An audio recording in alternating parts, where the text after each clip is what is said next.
first Monday of this month, paspas kaayo dagan sa panahon. So sa kapaspas sa panahon, unta, habang natagan pa ta og oportunidad nga makatrabaho, wala tay sayang nga oras. I just would like to point out one important thing about our work here in the local government unit.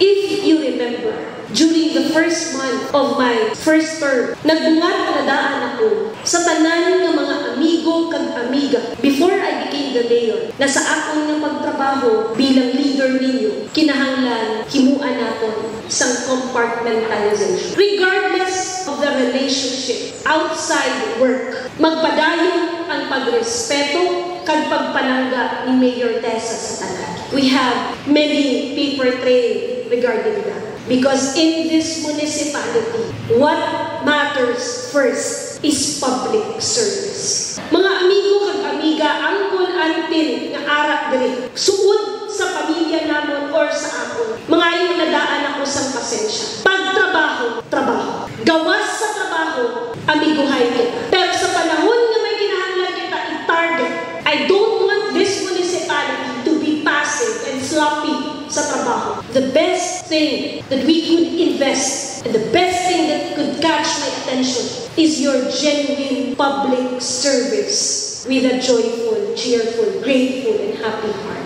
Service with a happy heart is our mantra.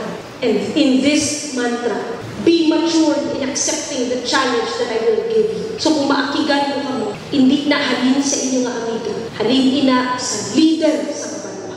But to those people who have been consistent and close to me, salamat sa mga tao na wala nagahatag sa kaluya sa ako.